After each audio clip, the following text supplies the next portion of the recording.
Hello and welcome to episode 262 of the Clean Energy Show. I'm Brian Stockton. I'm James Whittingham. This week, plug-and-play permit-free solar is coming to U.S. balconies and backyards, starting in the great state of Utah. Interestingly, it's the only type of plug or play allowed at BYU. Interesting. Thames Water has announced there may be water restrictions this summer in London. I guess they heard I'm planning to visit and that I have a powerful thirst. A small modular nuclear reactor, or SMR, has been commissioned in Canada. We'll have the argument against it, but don't worry, it's not me getting angry, it's an entire organization. Nissan has canceled plans for a $1 billion EV battery plant. Nissan blamed the cancellation on lack of demand due to James Whittingham still driving his 2013 Nissan Leaf with a broken heater. All that and more on this edition of the Clean Energy Show.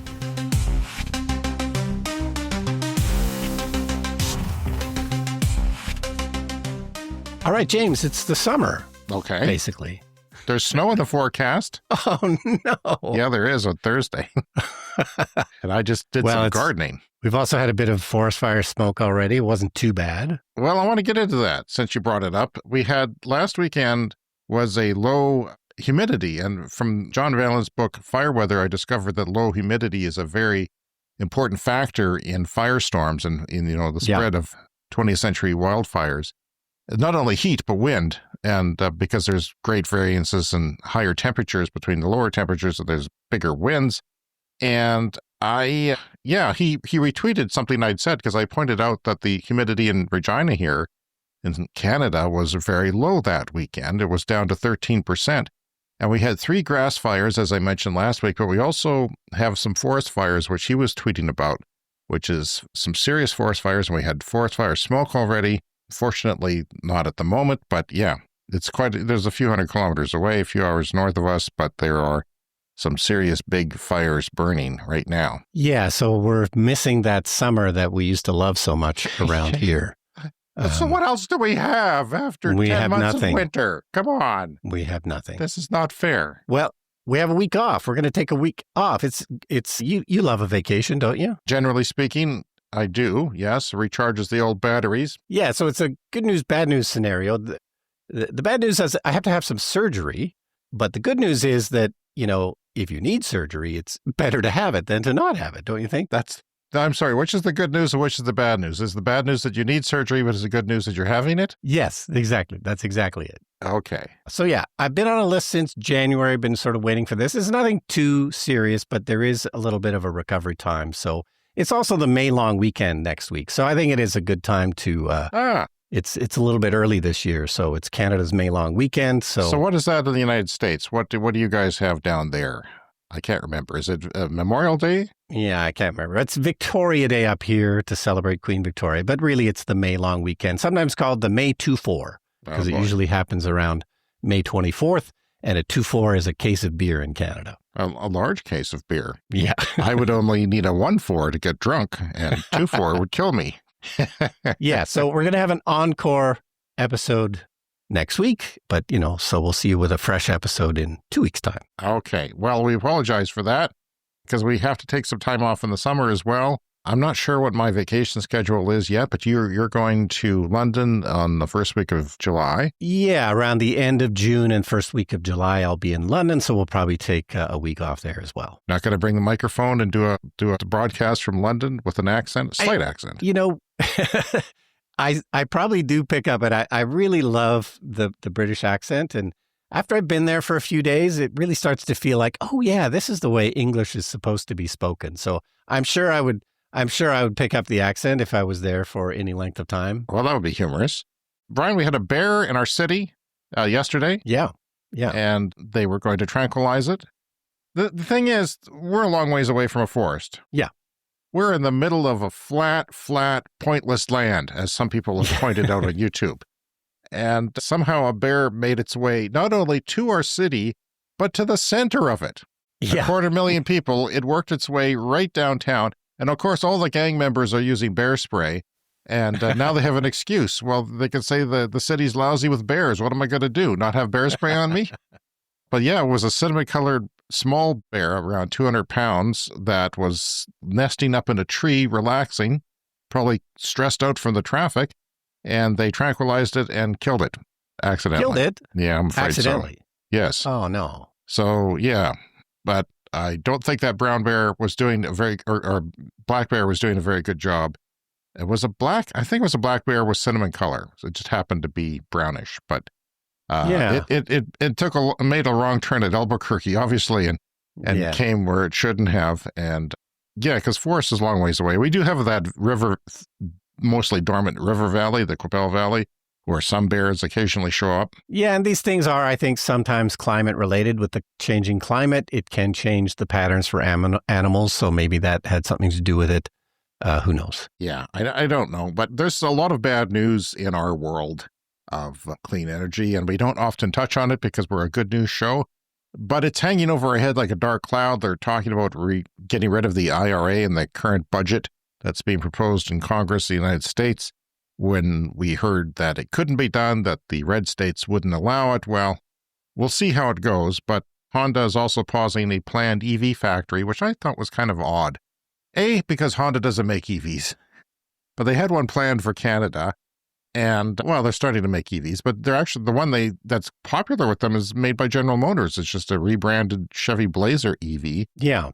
But they've paused that factory in Canada, which, I don't know, maybe is not a terrible idea. And right next door to us in Alberta, that's the province with all of the oil. Danielle Smith is the premier there, and she is making it easier for a referendum on Alberta separation from Canada, even though she says she's against it. I actually believe her because she says she's trying to quash another party from coming up. Right. So it's a very right-wing province, and they almost always have a right-wing government there, except when the right wing splits.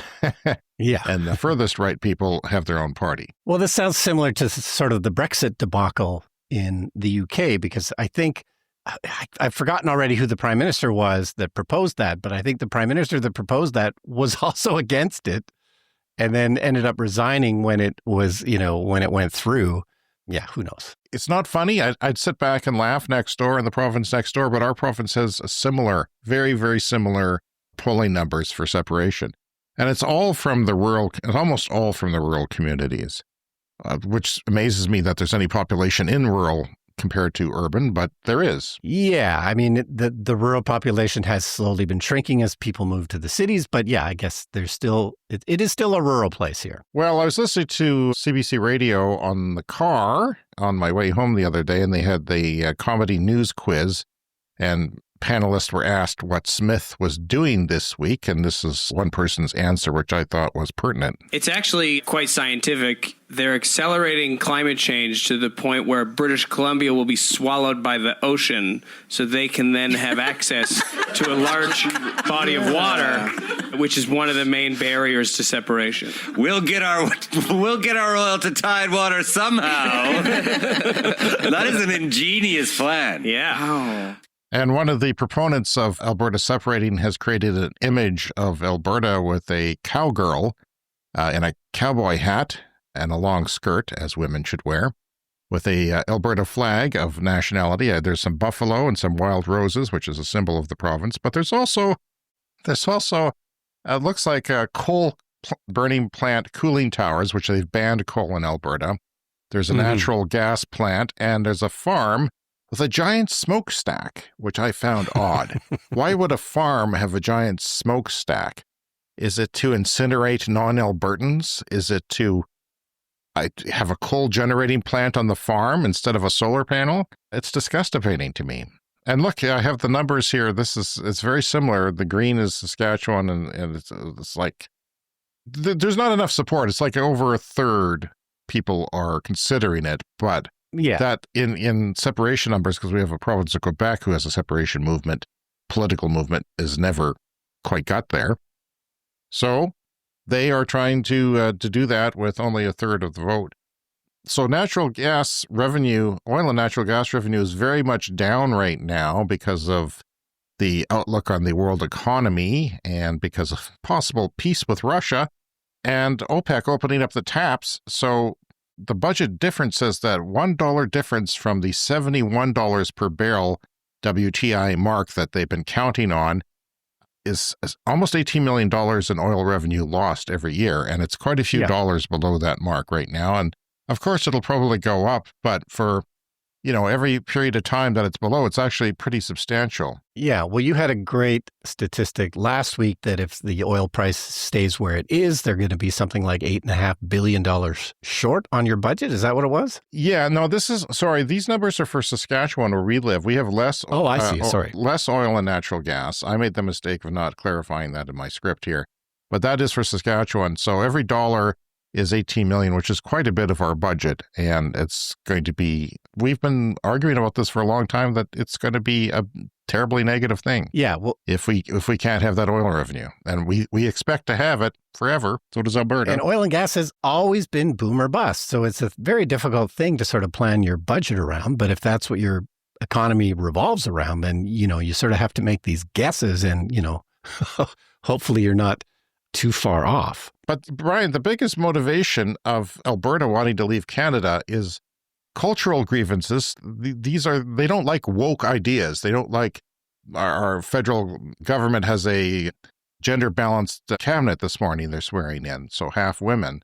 They don't like that sort of thing. They don't like being told that you have to cap your emissions.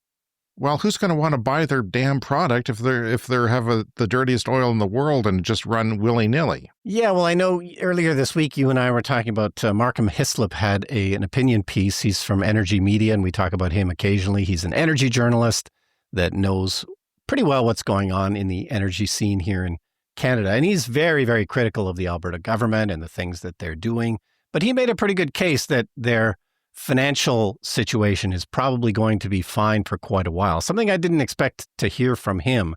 But the basic idea was that the type of oil that they do in Alberta is mostly oil sands. And the idea is it's very, very expensive to set up. But once you set it up and you work it for 10 or 15 years, you pay off those initial costs. And then the cost goes way down, as opposed to shale oil in the U.S., where it's a smaller setup cost, but then the well might only last for a couple of years and then you have to do it again.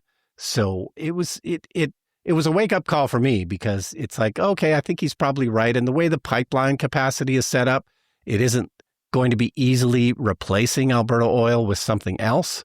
So, the economic disaster isn't necessarily just around the corner for them. No, but you don't know what oil prices are going to do.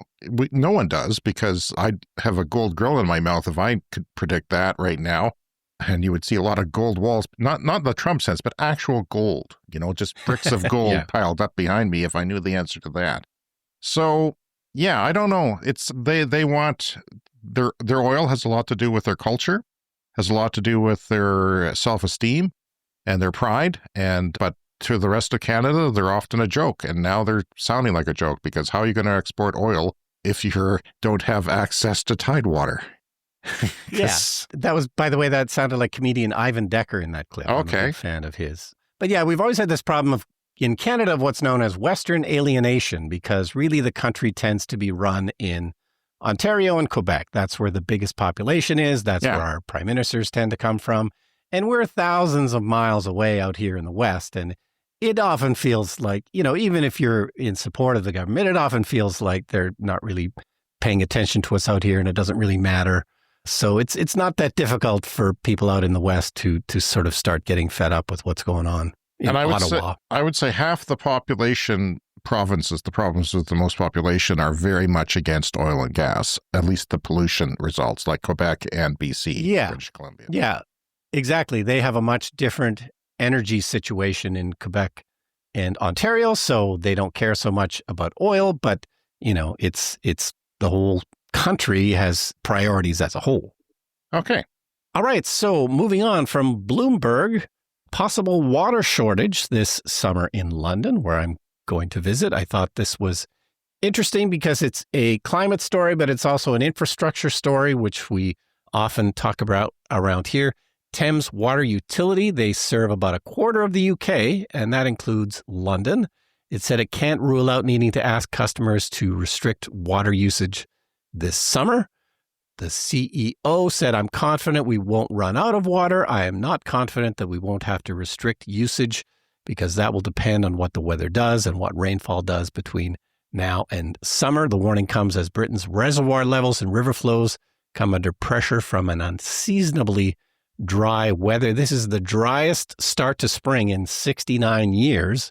And of course, we think of London as rainy, and it usually is around this time, but this is what's happening right now. And there's no rainfall expected for the next 2 weeks. They probably can't really predict much further than that, but obviously that's not going to help. And I believe it was just sunny and warm when I was there the last time a couple of years ago. It was above normal, wasn't it? It was above normal and sunny, clear skies the whole time, didn't get any rain, which seemed great unusual. Wi-Fi connection from the hotel, by the way. Great Wi-Fi. So yeah, it says Thames needs to fix its system of pipes as well that currently leak 570 megaliters a day, according to their 2024 performance report. So the leaks are filling about 230 Olympic-sized swimming pools every day. That is a lot of water. As a man who just filled his swimming pool for summer and is getting the water bill, it's a lot of water. Yeah. Mine's not Olympic-sized at all. So Thames Water needs to invest in making their water network more resilient to droughts around other issues plaguing the aging infrastructure. So they're looking into funding to do this. They've been struggling under a multi-billion-dollar debt pile and came very close to running out of money earlier this year before unlocking an emergency loan from its creditors. So yeah, aging infrastructure. I tend to think of that as a North American problem, but I guess this happens all over the world. Yeah. We seem to be maybe worse at it over here. We but are, it reminded me, it's these right-wing governments that have come in and wanted to lower taxes. You lower taxes, you don't spend money. But then that gets you into trouble. And then the maybe a centrist or left or center government comes in and they're under pressure not to raise taxes that have been lowered. And it's just it's a bad thing here in North America, I would say. But it's a great way to save money on your budget. It's like, sure, put off repairs for 10 years. And yeah, you can often put off repairs for 10 years, but then you're in a much, much worse problem. But it reminded me last summer, we were talking about the same problem in Calgary. They had a very bad water main break. Yeah. And so they had all kinds of water restrictions. They had a massive infrastructure thing. It sounds like it's more or less stabilized now, but they're still keeping an eye on it. And then here where we live, just nearby in Saskatoon, the South Saskatchewan River flows through Saskatoon, and 3 years of drought-like conditions have now lowered the water levels there, something we don't see that often. So they've now got sandbars building up in the South Saskatchewan River. So they normally have a tour boat that runs up and down the river, and they can't run it this year because the sandbars have accumulated because the water's just not flowing fast enough. It's just 3 years of not enough rain, and they are keeping the water back in a dam. And so there are some people arguing, well, we should let a bunch of water through we can sort of push out the sandbars. But of course, we need the water for other things as well. Well, our clowns that run the government here want to put in irrigation for a small group of farmers, and they're going ahead with that project. And yeah, it'll give, 50 farmers or something, some water to grow corn or different kinds of crops that they maybe don't normally grow. Where's that going to come from? And you're assuming that everything's going to be like it is today, and today's not great. Well, 20 years from now, holy crap, we're looking at getting a lot hotter here, a lot drier in the summer and wetter in the winters. So we'll see what actually happens. Well, yeah, for sure. Someone will. I probably won't live long enough. And you're not going to survive your operation. We all know that. Brian, this is exciting. Plug-and-play solar is coming to the United States. Now, we've had some great stories on this over the last year or so on other countries having plug-and-play solar. Let me explain what that is. It is basically you go to Walmart or a hardware store, or in some cases even grocery stores will have a display where you can buy, say, 2, 3, 4 solar panels, and it comes with sort of a device that you can plug in that inverts it and converts it to alternating current electricity, and it has a plug on the end, and you just plug it into one of your electrical sockets, and the electricity goes into that electrical socket, and you have a grid of electricity throughout your home once it gets there. Once it gets to that socket, it's connected to all the other sockets, and you don't have any permits to buy. So millions of people in China, in Germany especially, and a couple of other countries that I'll get to in a moment in Europe. And it's fairly cheap, and a lot of places like Europe have expensive electricity, so it pays for itself in like 18 months sometimes, like very quickly. So you outlay some money, you set it up, you plug it in, and you don't pay anybody to do it usually, although you can. And maybe it's a good idea sometimes when you're putting it on a railing on your solar. Just to secure it, yeah. But it's great for people who live in apartments, and there are, of course, a lot of people who live in apartments or condos or high buildings that don't have their own property, their own roof to put the solar onto, and that allows you to lower your electricity bills, which is a great idea. So in Germany, there's 700,000 homes or individuals with this type of solar. And China and other parts of Europe, like Spain and Italy, Poland, and France, and they're largely on balconies, but you can set this up in your backyard. You can build a solar fence and run an extension cord to your house. You can make it part of if you have a deck on a house, and make it part of I saw a picture that illustrated that, sort of a wall on the deck or a railing on the deck. And apparently the United States has a huge potential for balcony solar. It's estimated at 57 gigawatts, which is a lot of energy just from balconies. So we're talking east, west, and south balconies, not north ones, because that would be pointless. But this is from ZDNet. I don't think you've ever had anything from ZDNet before. In fact, no. I haven't read it in a long time, but it exists now. EcoFlow is the name of the company, and their new backyard solar energy system starts at $600. No installation crews or permits needed. The Stream series is a plug-and-play solar energy solution designed for homeowners and renters alike. Place on a balcony, even your roof or backyard, and plug into a wall socket. It's designed for homeowners and renters, like I said, and it's a set of portable solar panels that don't require hard wiring, permits, or installation. And you can harness up to 3,200 watts or 3.2 kilowatts. My system is 3.3 kilowatts on my roof. I wish it was bigger, but I mean, I that's a significant chunk of my energy bill when I didn't have an electric car or a swimming pool motor going, pump going. But I calculated once that it could give me like 1,600 kilometers of city driving in my EV. So it's, in a year, that's pretty significant. So you could buy that without anybody and just set it up yourself. I've talked to a lot of people who've wanted to do this, to set up their own solar. And I said, no, you can't do that. You need permits and you need approval from the power company. And they have to know that there's not too much power in your neighborhood and things like that. By the way, another one of my neighbors, I was going for a walk the other night. I saw a car plugged in. It was a Hyundai plug-in hybrid, I think. It was like an SUV. And then they had a nice solar array on their roof, and it looked very nice. It was all together and all sort of consistent black color, so it was very attractive. Although they were greatly shaded by a lot of trees, so I felt bad for them.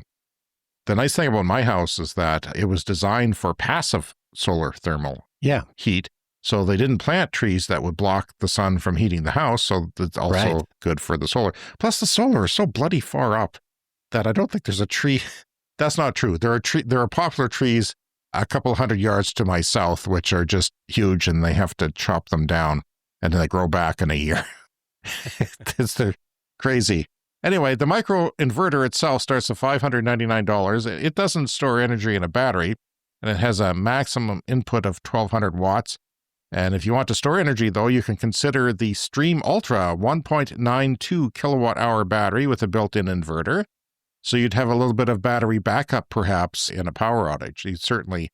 I don't know how that works, though, because you don't want it to go into the grid. When you have a big battery backup system, they shut down the grid, so it doesn't go back into the grid. So I don't know how that works. But, I mean, it's quite possible that you would use all that power if it... or you could plug right into it, I suppose, if you wanted to, as opposed to just the wall. But I don't know exactly how that works. The Stream Ultra battery costs $1,899, and you can bundle it with the micro inverter for $2,400. EcoFlow's Stream series is debuting today on a pre-order basis in Utah, just Utah, though the company plans to expand to other states. Now, Utah was chosen as a test bed for the system due to its strong solar energy potential, but also its rising electricity rates, which makes a big difference. It makes it more juicy for someone to go out and buy this. So we'll see how that goes. And it's also got a large number of multifamily homes there as well. The full rollout for the Stream series will begin on July 14th. So that's coming up pretty quick. Something you can think about if you're living in an apartment in the United States, it might come to you soon. Yeah, that's exciting. All right, it's time to dip into the mailbag. And it's a letter from Claude. Hello, gents. Thank you for the shout out and the great segment you guys did on the molten salt thorium reactor. Although Brian did give me a bit of ribbing, I have more on that as far as application. I came across a somewhat obscure report about China developing a fusion reactor that is approximately 50% larger than the one in the US. I could only find one spokesperson that claims that within 2 years, China will have a plasma-creating functioning reactor. A bold claim to say the least, but one that should be taken seriously as China has made good on many of their bold claims. Yeah, so we had this story on episode 252, 10 episodes ago. And yeah, China aims to commercialize nuclear fusion technology for use in emissions-free power generation by 2050. This is, 10 episodes ago, they announced this from a public government spokesperson. Yeah. So this is the official stance. China National Nuclear Corp, which runs an experimental device dubbed the Artificial Sun, could start commercial operation of its first power generation project about 5 years after a demonstration phase starting around 2045. So they're going to demonstrate it officially at 2045. They said at a media briefing in early March. Yeah, well, and I might have done a bit of ribbing, but, in many ways, this is a technology podcast, and I'm super interested in all of these kinds of new technologies. We always just wish that they would happen more quickly, but we almost had like an unofficial segment on the show for a while where I would bring up some fantastical new invention and then James would talk about how impractical it was. So, we could maybe continue that dynamic, but it's not that it's impractical, it's that it's timing. Yeah. We are facing a climate emergency and we need to decarbonize our grids. So whenever someone says nuclear, let's build nuclear, well, have your shovel in the ground right now, please, because we have to have it online in 10 years, 9 years now, really. Yeah. And usually the places that are wanting to do that are now burning fossil fuels, and that means their fossil fuels will continue to get burned for the next 10 or 15 years as they work those projects out. Well, thanks for getting back to us again and following up, Claude, and I hope that answers some of your thoughts about that. And of course, we will continue to talk about that when information comes out. It's not all the time that the Chinese government will do that, and some of the speculation comes from satellite photos and just to see how big that place is. Mm-hmm. But anyway, Weldon again writes, he says, a Manitoba story to boil your blood, James. Yeah, okay. This is Manitoba province in Canada. On the other side, the province that has a bunch of hydro and no oil, the province of Manitoba is planning to regulate electric vehicle charging services, as fees to charge vary widely across Manitoba. The Manitoba Electric Vehicle Association is aware of complaints about Redline Dodge Chrysler in Swan River and of another dealership in Portage-la Prairie that could charge extremely high rates. Now, you think extremely high rates if you have an EV, you have no idea what an extremely high rate is. The cost to charge a vehicle at Redline Dodge Chrysler in Swan River is nearly, sit down, everyone sit down, stop driving, pull over to the side of the road, $700 for less than 2 hours. What the hell are they thinking?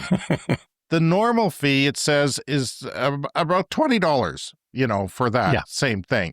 And what boils my blood, correctly, Weldon, is that they got government money for these damn chargers, right? And they're exploiting it by keeping it for themselves, and the fact that they obviously have a stance against EV adoption. And this is a common sight.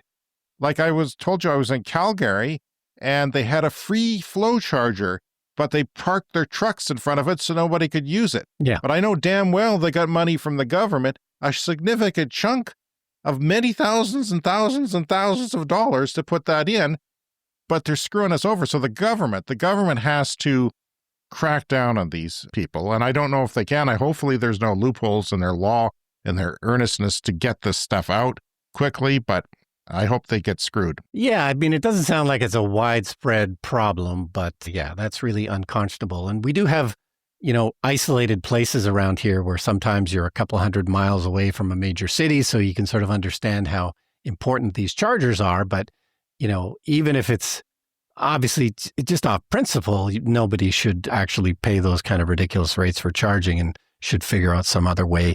Cheaper to just stay for a couple of days and plug it into a regular outlet than to do that. All right. Well, thanks for the letters, everybody. We love to get them. You can contact us, cleanenergyshow@gmail.com. And you can also leave us a voicemail online, speakpipe.com/cleanenergyshow, and you can join the conversation on our Patreon page.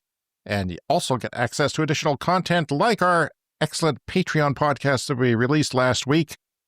Something I enjoy doing, and we bring extra podcasts to our listeners, as well as all kinds of other perks, and we'll probably be expanding that program as we go along, Brian. All right, so we have some Japan EV news here to quickly round up. So the first is Mazda, or Mazda, as we say here in Canada, has decided to go with the NACS connector for their cars in Japan. Of course, they're already doing that in North America, where that's now basically the standard.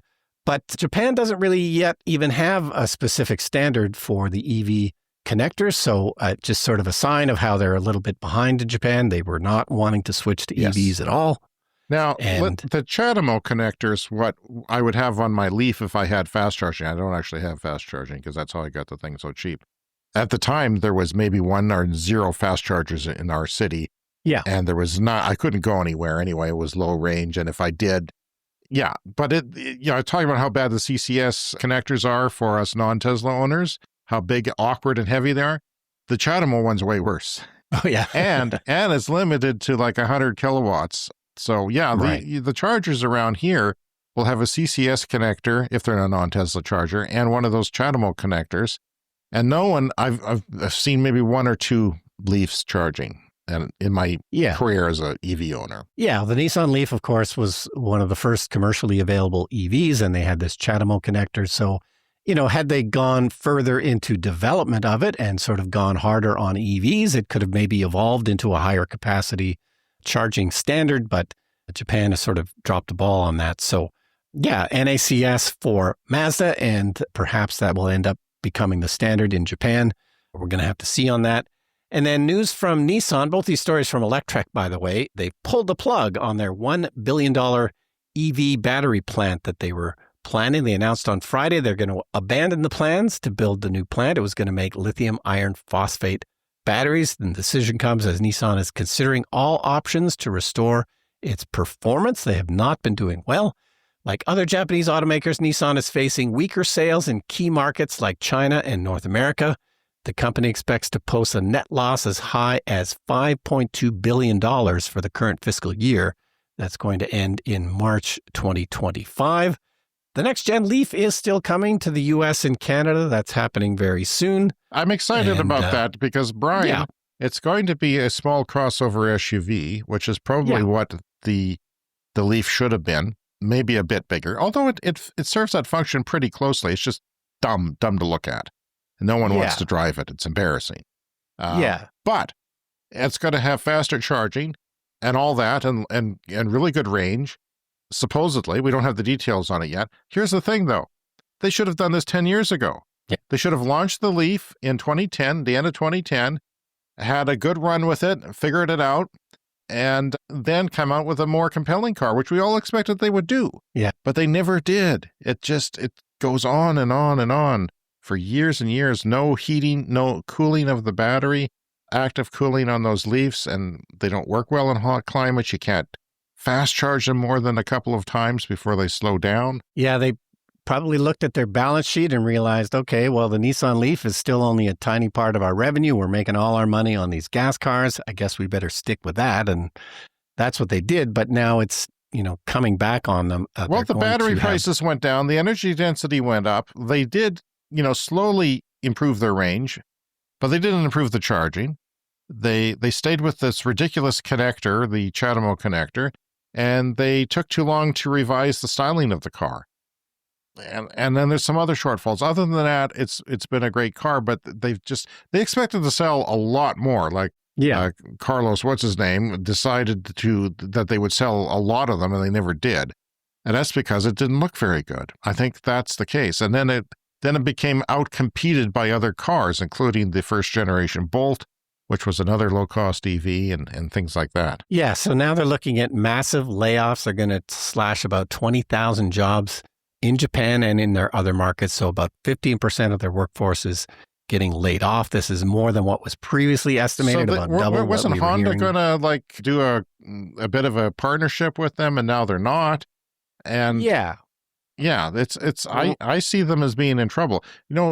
Toyota sells a lot of cars. The Japanese automakers sell a lot of cars to foreign markets.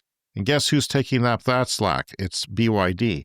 So they're starting to see the writing on the wall. Yeah, and we've talked about that. Of course, BYD is starting to move into Japan. So yeah, hopefully Nissan can turn this around. It's going to be a big problem for them. Yeah, I'd hate to see them go out of business, but we predicted a long time ago that we're going to see automakers go out of business if they're not keeping up with the EV trend. I mean, it's not brain rocket science. It's not science. It's not. Yeah, it's not hard. It's easier for me to speak, but anyway, Brian, the province of Ontario has committed to building a small modular nuclear reactor. What are small modular nuclear reactors? Well, they're small reactors that you can theoretically make in a factory and make so many of them that the price comes down, and you can put a bunch of them together. You can put them in remote areas. They're supposed to be safer. A lot of fans of the potential of SMRs quote the falling costs if enough of them are made. But, I think there's one or two in China that are the first to come online. There's one in the United States that is coming online. Yeah. And it's not a proven technology, and it's not proven that it'll be cheap. In fact, I don't know why they're just not going with a full-scale nuclear reactor, because we have, if you need that much power, then build the big one and use the cost learning that you have from the other reactors that you're building. That's what China is doing. Stick with a reactor and keep building them. The Ontario Clean Air Alliance, though, this is an organization that has been critical of small modular nuclear for the same reasons as we are, says that yesterday the Ford government announced it was rolling the dice on building 4 untested, first-of-their-kind nuclear reactors at the Darlington Nuclear Station. It's an expensive and risky roll, they say. The government claims these 4 reactors will cost $20.9 billion Canadian and take 10 years to build. A much more realistic cost estimate based on a real-world experience says these reactors, they say, will cost $27 billion. And of course, I wouldn't be surprised because it's a new technology. It goes even higher. So the American designed reactors will also depend on enriched uranium imports from the United States. So we have to import that. And, there's tariffs and threats of tariffs. And who knows what's happening there. Today, we released a report which compares the costs of these never-before-built reactors with much lower cost, safer, and more climate-effective options such as solar and wind power backed up by batteries. And in this report, they found that the power from these new nuclear reactors will cost up to 8 times more than the power from onshore wind turbines, for example, and almost 6 times more than power from solar farms. That's in Ontario, where solar is not maybe as efficient as it is in other places because we're a bit far north. Up to 2.7 times more than the Great Lakes offshore wind power idea of putting offshore wind farms on lakes, freshwater lakes, but they're huge. They're like oceans. And you can put them far enough from land that you can't even see them if you want to. That's according to the highly respected Energy Futures Group, not the nuclear insiders the government is depending on for its estimates. So they say, why would we spend money, many, many times more money, for power from risky reactors rather than doing what the rest of the world is doing and fully develop low-cost renewable power? They're talking about doing it here in Saskatchewan, too. I don't understand that. Yeah. We look at other countries like the Netherlands who have similar climate to us, and they have gobs of solar power, and their grid has not collapsed, and their energy prices are fine. The Ford government in Ontario doesn't want to talk about the real costs and alternatives to its nuclear plans. They put a stop when the Ford government got in power the first time. They put a stop on renewables. I don't know why. Why is this a political thing? Why? It doesn't make any sense. You would think that you would want to lower prices for consumers, and that would be a good thing. But no, part of it is fossil fuel lobbying, especially in the United States, where money speaks to power quite well. And there's a lot of lobbyists going on there, and it's quite obvious. We need to get real about the best way to control energy costs and to protect our future, says this organization. And splashing out on unproven nuclear reactors is not a good choice when we can save billions with reliable, already available, and proven renewables. Now, of course, I agree with that, and I think you probably do too. It doesn't make sense to me. I mean, I see it as a risk, but they're saying best case scenario. If there is no risk, it's probably going to be quite a bit more expensive anyway. Yeah. Their estimate of the overrun or what they think it's going to cost is not that much more. They're being fairly conservative about what they think the actual cost is. So the quoted cost is still very, very high. And we really don't know how that's going to pan out. I'm not against it in principle, but if you want to have low-cost SMRs, you have to have large amounts of orders for them and be building them right now. And that doesn't seem to be happening. It's just an initial rollout. And we're going to talk about some nuclear pushback in the United States, too, when we get to the lightning round. Yeah, well, you need to get that first one done and prove that it works. And then you have the advantage of what's supposed to be the advantage is, yes, you can supposedly build them in a factory quicker and cheaper. But, you need to get that proven design first. And that proven design is still quite a long way away. Right. Well, coming up next, it is the lightning round. Stay tuned. We'll be right back.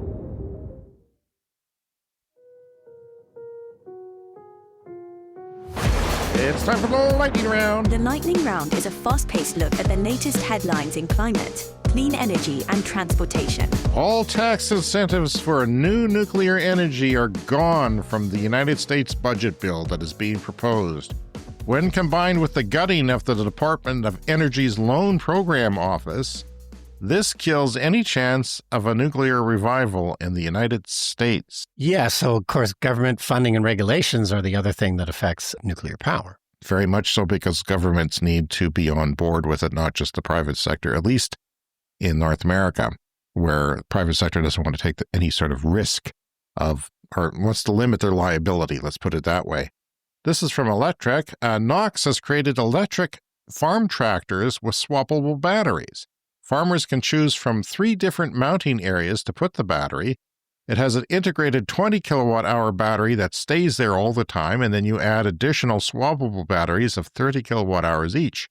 And I'm not sure how they get the battery on there, but I think the tractor with the power that's already in it lowers it down onto the ground.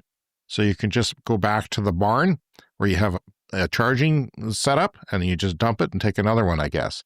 So that's an option for farm batteries, or for farming that, maybe that's the solution for combines, the one thing that I couldn't see electrifying. Because they often run for 24 hours a day when it's harvesting season. So, Brian, this is a 48-volt architecture, not 480 volt, not, that we see in cars, 400 volts and up. So it's not dangerous. It's like a power drill, like a Black & Decker power drill. Like, it's not that high, but I found that was interesting.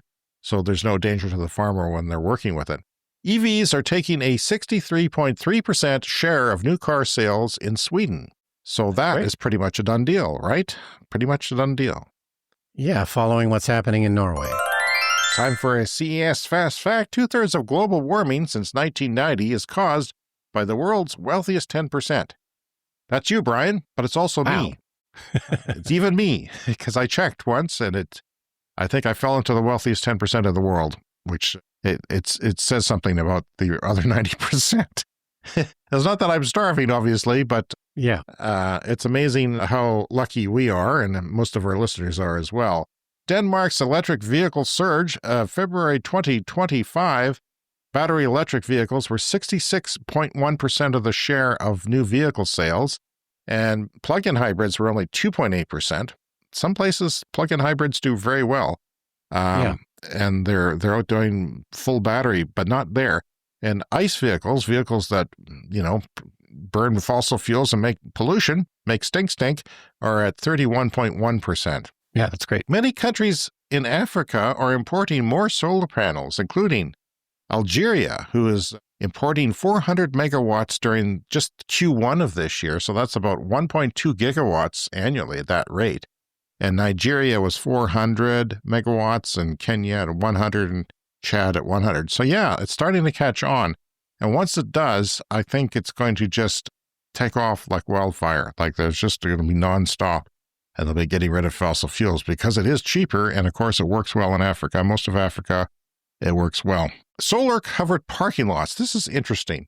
Solar covered parking could generate as much electricity as all existing sources in the United States combined, just on parking lots, parking spaces. We have a lot of parking lots here. We do. Too many. Lots. I don't know what we're going to do with them if we move to robotaxis and public transportation, but they're going to be sitting around. The United States has an estimated 1 to 2 billion parking spaces. That's not a good estimate if it's 1 or 2, but it's it's somewhere in there. It's somewhere in there. And 1 billion, though, which is the minimum, 1 billion standard size parking spaces equals 14 billion square meters. So it would be 3.4 terawatts at 24% efficiency. You know, we have such rural backlash against solar farms these days, even though they're telling other farmers what to do and what not to do. It's just all crap. And it's time for another CES Fast Fact. 45% of U.S. corn production is now used to make ethanol, mostly for mixing into gasoline. So that is 13% of all U.S. cropland is already used for energy production. Yeah. Right? That's amazing. No farmers are complaining about that, are they? And here's the thing, Brian, using some of the same land for solar panels would capture 50 to 100 times more energy per acre. Yeah, growing energy with corn is not super efficient. It's not sufficient. It's not efficient. $100 million worth of solar panels saves the country 30 years of gas imports at 2024 prices for the same 1.5 terawatt hours of electricity generated. You throw $100 million on solar panels, they last for 30 years, right? Yeah. 30 years. And finally this week, General Motors is working with LG Energy and claims to have a new battery chemistry breakthrough called LMR. LMR. This is lithium manganese-rich. That's what the R stand for. So it has more range, lower cost. These are large modules, so there's less modules in the car. There's less sort of non-battery materials, so that brings down the weight by hundreds of pounds. And importantly, there is less cobalt and less nickel, which are some of the most expensive components in a battery chemistry.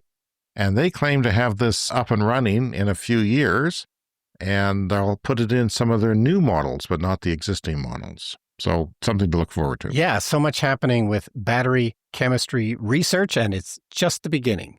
All right, that's our show for this week. Contact us, cleanenergyshow@gmail.com. On social media, we're Clean Energy Pod, and you can join Patreon for free for special posts that are not elsewhere, and that link is in the show notes. And you can support us with a purchase from the merch store. That is also on the show notes or on our website. And if you have some time, please rate us on Apple Podcasts or Spotify or wherever you get your podcasts.